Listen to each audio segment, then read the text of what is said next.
Hey folks, in this video I'm going to share with you the 9 reasons that I think the Z9 sucks and no one should buy it. 1, it should be twice as fast. 2, it should be half the price. 3, they should have brought it out 2 years ago. 4, they should have consulted me for a full list of technically and financially impossible things that I personally would like.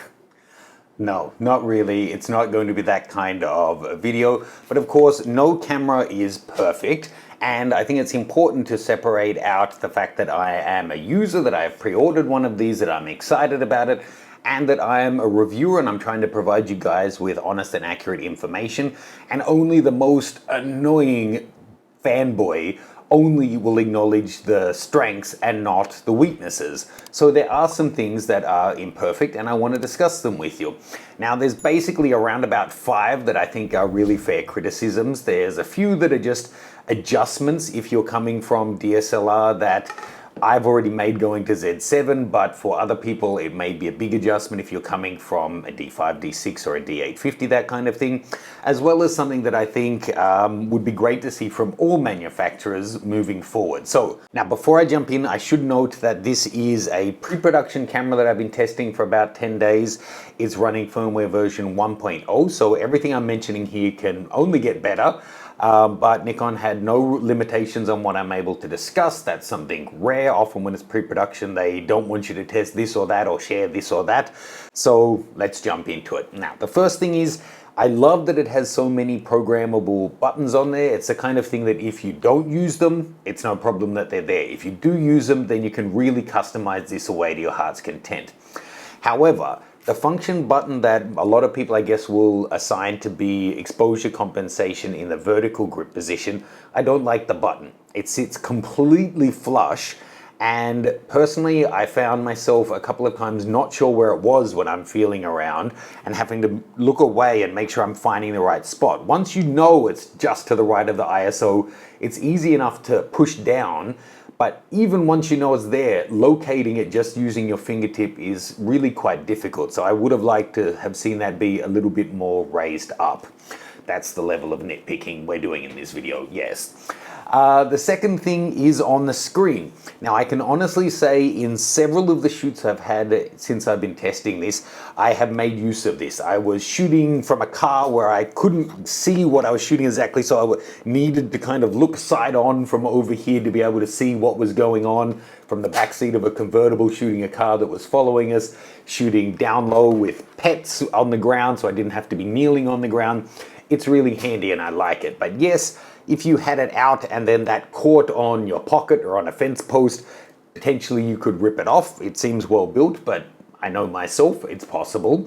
So you'll need to be careful. But my gripe actually is, I would have loved to have seen it have a small locking mechanism on each corner that is now where you just grab it to flip up, so that when I want to unlock this angle, there's like a small depression and then it unlocks this axis. And then if I want to unlock this axis, that's actually a button that unlocks it in that direction, so that you don't in a hurry mean to lift it up but then actually pull the whole thing out. I just think that wouldn't have been too difficult to implement and could have made a reasonable difference. Next one is the flash sync. If this has the fastest sensor readout of any camera on the market, and the A1 can do a flash sync of 1/300th or whatever, this should be able to do that or faster. I don't know why it doesn't. I would like to see that updated. Next up is the buffer. I'm guessing this has a 2 or 4 gigabyte buffer. Now, I tossed up whether or not I should include this one because there's been so much misinformation out there. But if you haven't seen the video I did, I'll put a card above, about testing the fastest CF Express and XQD cards, and that if you're shooting in lossless RAW, you can get up to around 80, 81 shots off in a burst. If you're shooting high efficiency star, then you can basically shoot forever. And I have a video comparing those two in terms of quality, so make sure you're subscribed to check that one out really soon. But whenever you have, well, in any system, as you're building a gaming computer, you get a new GPU and then suddenly you might find it's your RAM or your CPU the bottleneck in your performance. This now being such high res, so fast, the processor can keep up. It's using the fastest cards on the market, but the cards aren't at the limit of the potential of their standard yet. And if they had doubled the size of the buffer here, we could potentially see more than a doubling in the number of shots that we get off, because maybe the cards are getting up to speed by that point and doing their job of really clearing them for us. So it couldn't have cost that much to go from 2 to 4 or 4 to 8 gig. It can't be hundreds of dollars, right? So that would have been really nice. But having said that, once we see faster cards on the market, that'll be no problem. And if you choose to shoot high efficiency star and get the best cards that I recommend in that video, I'll have links below here as well, you'll still be able to shoot forever without buffering anyway. 2 more things, so there's actually 6 for this part. One is no 3D tracking in video. 3D tracking is such a staple in Nikon autofocus. There are things in video that do a similar kind of a job, but it's not activated in the same way, and it just would be nice to see. Even if, I know if you're on a tripod and you're shooting video, you don't necessarily want to be pushing the AF on button all the time or holding it to make sure you're locked on. But it works so well on this, so incredibly well, it would have been cool to see that put into the video as well. Now, one thing that I think a lot of people may not think about, and of course all of these depend on your shooting requirements, but I don't love that the port covers have been downgraded to just 2 doors. Now that may seem really nitpicky, but for example, if I want to put a mic in, I have to open this door and expose the Ethernet, the headphone, and the microphone. If I want to, as I was shooting on the back of a boat the other day, the HDMI, then I need to expose the USB-C port as well.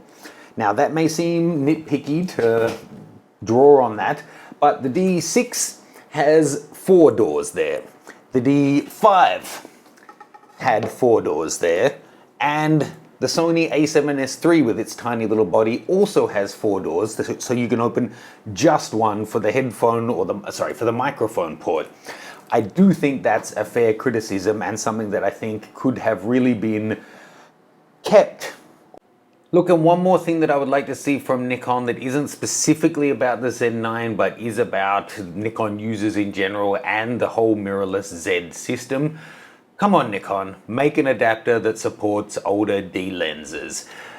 You've got a great FTZ adapter and the Mark II that are working fantastically with F lenses now, but you have a lot of users who've been shooting with you for more than 20 years who have a collection of old grade glass.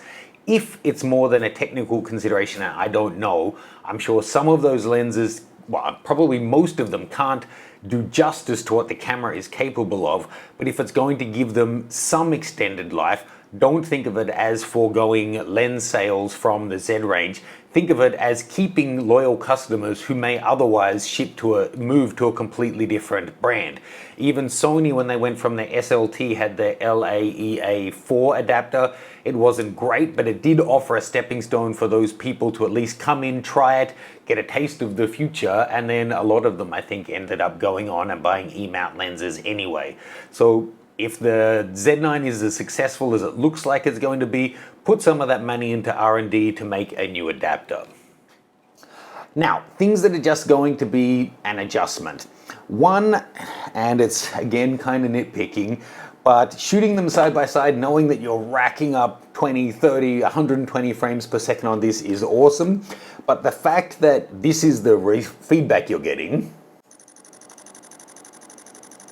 even if you have it at the sound on, it's just a brrr. There's no real tactile feedback. Whereas with the DSLR, it disrupts the room, but the vibration in your hand really is a signal that, oh, I'm mounting up my data. And the fact that this at 20 frames a second with lossless RAW being around 50 megabytes, that's a gigabyte a second of data that you're racking up. So keeping track of that, I found it was easy to lose track of because of the lack of tactile feedback. That's just something that you're going to have to get your head around, and it's an adjustment. Another one, this is an adjustment that I had to move when I went to the Z6 and Z7. Going from OVF to EVF, it just is an adjustment. Most people after some time come to love the EVF and actually see its benefits and prefer it. But at first you will find it to be an adjustment. I have to say I prefer the EVF now, especially this one that as I turn to shoot portraits, it changes the menus so they're up the right way and they're still in the same place so I can keep track of all of that. It's really handy, but it will be an adjustment.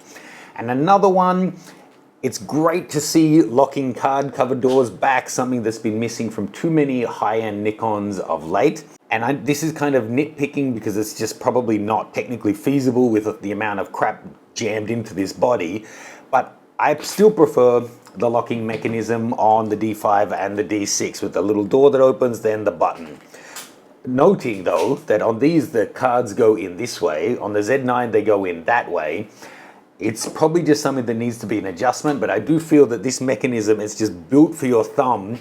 It's really easy to open, but it's also not something that you can just accidentally bump open. This also isn't something that you can accidentally bump open, but it's a little bit finickier to do when you want to do it.